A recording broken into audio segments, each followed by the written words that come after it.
LPG असेल आणि या गॅस रेट मध्ये वाढ झालेली आहे. ते कोल्हापूरमध्ये वाहनधारक संघाच्या वतीनं आहे ते कोल्हापूर जिल्हाधिकारी कार्यालयावर रिक्षा घेऊन एलपीजीची गॅस टाकी घेऊन मोर्चा काढले. माझ्या मागे तुम्ही पाहू शकताय की मोठ्या संख्येने आहेत ते रिक्षा चालक, वाहन चालक आहेत ते या ठिकाणी आपले वाहन रिक्षा घेऊनच या ठिकाणी मोर्चा काढलेला आहे.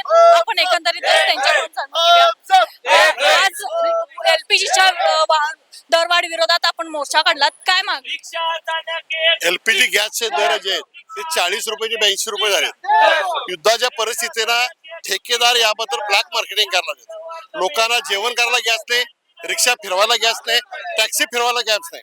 त्यामुळे सर्वसामान्यांचं जीवन उद्ध्वस्त झालेलं आहे. म्हणून प्रशासनाने सरकारनं लक्ष द्यावं आणि ताबडतोब गॅसचे दर कमी करावे. एकंदरीतच आता प्रत्येक घरामध्ये आहे ती चूल पेटवण्याची वेळ आली आहे. वाहनधारकांचं देखील जीवन आहे ते विस्कळीत झाल्याचं चित्र पाहायला मिळतंय. कसं पाहता एकंदरीत, कारण सरकारकडून सांगण्यात येते की साठा आहे, पुरवठा आहे, मात्र आज कोल्हापूर जिल्ह्यातले 2000 रिक्षा चालक यात सहभागी झालेले आहेत. कारण त्यांना एलपीजी गॅसच नाहीये. गॅस नाही म्हणलं कसं सहभागी होणार? आणि आज 5 स्टार हॉटेलमध्ये सुद्धा आणि सामान्य कुटुंबात आणि फेरीवाले सुद्धा आज चुलीवर जेवण करतात. पंतप्रधान आणि मुख्यमंत्री यांची जबाबदारी की यांनी या बाबतीमध्ये सरकारनं ताबडतोब हस्तक्षेप करावा. अरे कुठं शॉर्टेज आहे? एक मोठा कंटेनर जो आता आलेला एलपीजीचा, जो आता मद्रासमध्ये आहे, त्यातनं साधारणपणे 3 महिने गॅस पुरवठा एवढा गॅस आहे. मग तुटवडा कशासाठी? हे सरकार, हे ठेकेदार, खाजगी लोकांना प्राधान्य देणारं सरकार आहे. गरिबांच्यासाठी काम करणारं सरकार नाही आहे.